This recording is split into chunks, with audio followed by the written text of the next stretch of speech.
বিপুল সংখ্যক ইঞ্জিনিয়ারের পোস্ট ফাঁকা, থার্ড পার্টি দিয়ে বিদ্যুৎ দপ্তর চলছে। এখানে হাই স্কিল্ড এবং সেমি স্কিল্ড আমাদের মেধাযুক্ত ইঞ্জিনিয়ার দরকার। গত বছর পর্যন্ত পশ্চিমবঙ্গে ইঞ্জিনিয়ারিং কলেজগুলোতে 30% বেশি অ্যাডমিশন নেয়নি, মুখ ঘুরিয়ে নিয়েছিল। কেন জানি না। এই সরকার আসার পরে এইচএস এর রেজাল্ট বেরিয়েছে এবং এইচএস এর রেজাল্ট বেরোনোর পরে 3 দিনের মধ্যে আমরা অ্যাডমিশন শুরু করেছি। এবারে পশ্চিমবঙ্গে আপনাদেরও ইঞ্জিনিয়ারিং কলেজ রয়েছে কোলাঘাটে। আপনারা ডাটা দেখবেন, আমি সোশ্যাল মিডিয়াতেও দিয়েছিলাম, 100% ইঞ্জিনিয়ারিং এর সিট ফিল আপ হয়ে গেছে। তার মানে সবাই ভাবছে যে এরা নিয়োগ টিয়োগ করবে। এবারে বাবা মারাই তো উৎসাহিত করেন। এর আগে বাবা মারা বলতো বেশি পড়ে লাভ নেই, রিড অ্যান্ড রাইট, 10 পর্যন্ত পড়ে, কারণ খরচ আছে তো। একটা মোটা বই কিনতে গেলে তো 500 টাকা লাগে, একটা ভালো ল্যাপটপ কিনতে গেলে 35-40 হাজার টাকা লাগে, একটা ট্যাব কিনতে গেলে 14,000 টাকা মিনিমাম লাগে। এসব করে কি হবে? ইনভেস্ট করে, তারপরে সেমিস্টারের টাকা ইত্যাদি ইত্যাদি। তা হয়েছে, এর ফলে এরা যে এবছর ভর্তি হয়েছে এবছরে ইঞ্জিনিয়ারিং চাকরি পাবে তা নয়, কোর্স কমপ্লিট করতে হবে। আমরা চাই আপনাদের ভ্যাকেন্সিও যে আছে সেটা করতে। একটা আন্ডার প্রসেস আছে, আমি এই পদ্ধতি সমর্থন করি না যেটা ডিপার্টমেন্ট রিক্রুট করছে। এটা 100% ফেয়ার হতে পারে না। মন্ত্রীদের ইন্টারভেনশন ছিল। আপনি যদি এই পদ্ধতিতে চালান, আমি জানি না আমার দপ্তর থেকেও ইন্টারভেনশন হয়ে যেতে পারে। এমন কেউ এসে রিকোয়েস্ট করলো একটু দেখে নেন তো, মন্ত্রী দেখে নিতে বলা মানেই তো অর্ডার। আপনাদের যা আন্ডার প্রসেস আছে রিক্রুটমেন্ট চলুক, আমি পরের আন্ডার রিক্রুটমেন্ট পুরোটা বের করে পিএসসিতে দিয়ে দেবো। কারণ আমি ইঞ্জিনিয়ার নিয়োগের ক্ষেত্রে খুব বদনাম হয়ে গেছে রাজ্যের। এই 26,000 শিক্ষক শিক্ষিকার চাকরি, মিউনিসিপ্যাল রিক্রুটমেন্ট স্ক্যাম সব মিলিয়ে ভীষণ বদনাম হয়ে গেছে। আপনি তো আফটার অল বাঙালি, বাঙালির মেধা কিন্তু ওয়ার্ল্ড ফেমাস। আপনি কেন ঢুকবেন? আমি তো অ্যাটেন্ডেন্ট পাই, অ্যাটেন্ডেন্টে ঢোকাবো আমার পছন্দের কোনো লোক বা কোনো সহযোগী থাকলে। আমি কেন ইঞ্জিনিয়ারিং এই হাই স্কিল্ড লোকজনে কেন ইন্টারফেয়ার করব? আপনারা শুনলে খুশি হবেন, school service commission, college service commission, under process PSC, কোনো পলিটিক্যাল লোক থাকবে না।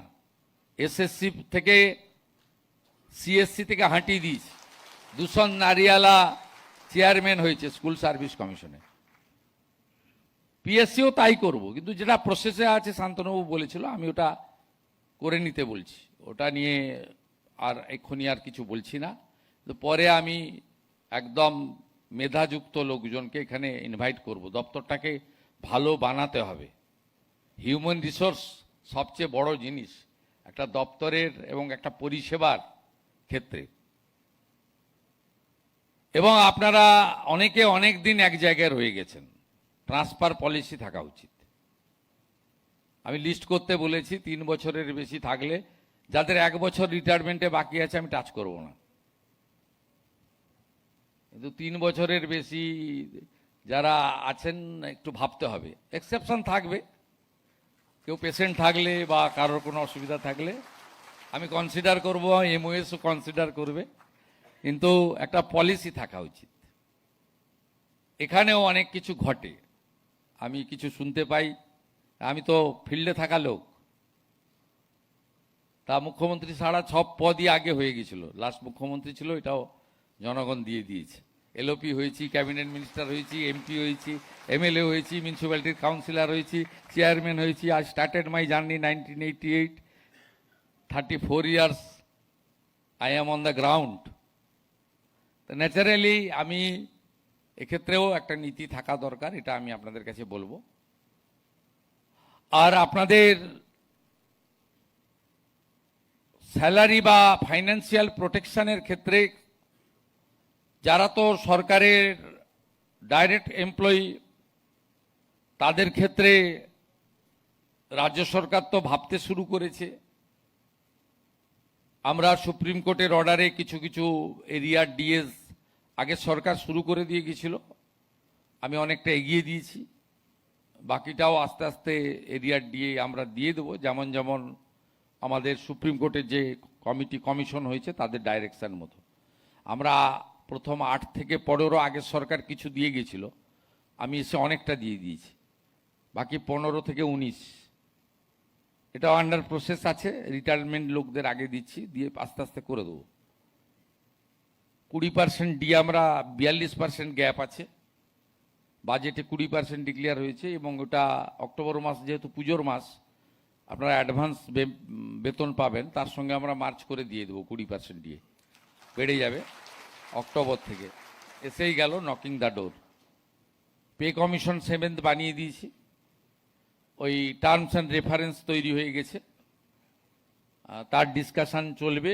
মাস 6 তো মিনিমাম লাগে, যখনই দিয়ে দেবে আমি চেষ্টা করব এই ফাইন্যান্সিয়াল ইয়ারের শেষের দিকে হলেও 7th পে কমিশন।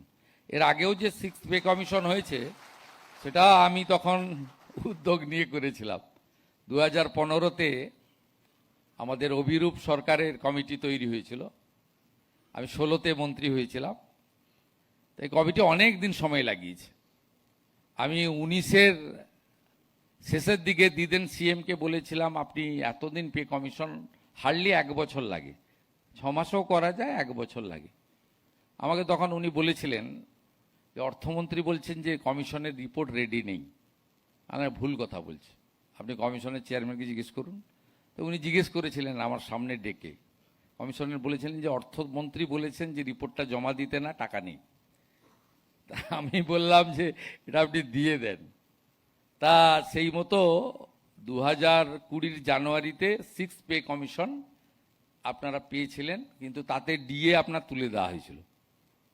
এটা তো পরে সুপ্রিম কোর্টের লড়াই, এটা আপনাদের ডিমান্ড, একবারে 60 থেকে শুরু করে সুপ্রিম কোর্ট সব জায়গায় জিতেছেন আপনারা। আমারও একটু ছোটোখাটো রোল পিছনে ছিল। যাই হোক, আপনাদের কারোর কোনো অসুবিধা হবে না। আর বাকি যারা থার্ড পার্টি পাচ্ছেন, ওয়েবেলের মাধ্যমে নিয়োগ হয়েছে বা অন্যান্য, এদেরও রিভিউ আমাদের সেলিম সাহেব এবং শান্তনু বসু